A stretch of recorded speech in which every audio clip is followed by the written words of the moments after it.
stane. Příští 2 týdny tedy budeme dnes a denně hustit otázky a odpovědi do těch vašich vypatlaných makoviček. Plachý se rád nedruží a pokojný se rád nezná.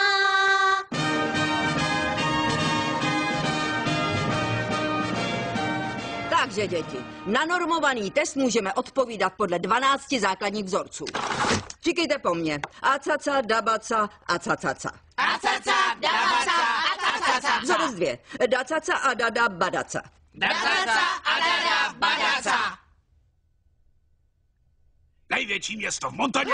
Špatně. 912 děleno 6.